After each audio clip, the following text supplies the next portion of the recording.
RealTech is fundamentally changing the way we engage with and experience the built environment. And I genuinely believe that the new battleground in real estate is not location, but technology. So globally, RealTech investment is now growing at 50% per annum. I think the most powerful message today is that innovation has impacted so many other sectors, and for real estate to think that it's not going to be impacted in the same way is short-term thinking. Many of the companies that are in the RealTech space are actually not about disruption at all. Their focus is on technology that will enhance the value of real estate, lowering costs of portfolios, or delighting your customers. It does feel like the momentum is starting to shift and the conversation has really accelerated in the last 18 months.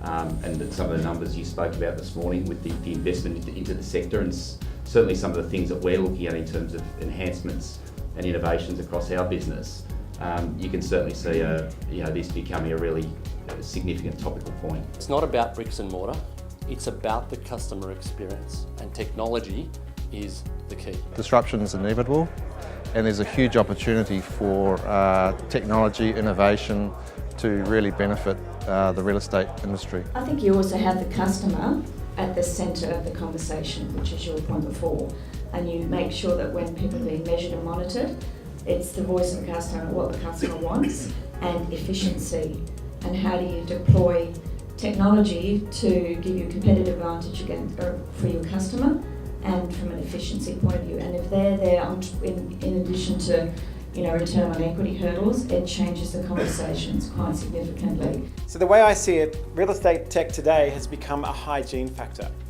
a bit like sustainability was 5 years ago. That actually there are some real differentiating capabilities in innovation, some real tangible, useful outcomes that you can take to pitches, that we can use for marketing, that we can use to increase the value of our landlord assets and increase the value to our tenants. For us, I think at Taronga and the real purpose of the vehicle was to be able to introduce innovation into a sector that actually impacts everyone all of the time. And that's exciting for us, I think.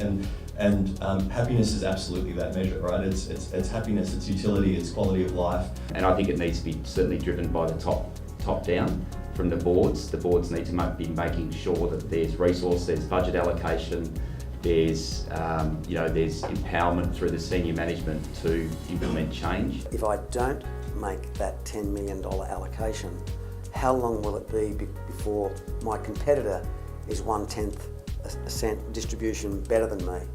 So it's what could go wrong is the question some of these directors need to be asking, and that's pretty. I think it's compelling for the directors. The whole idea with the RealTech Ventures is to create an Australian-based, Asian-focused ecosystem of non-competing investors who will get to test and trial opportunities prior to their competitors. The most powerful message for me out of today was that change is here, disruption is here, and just as it has affected other industries, it will come to our shores very quickly.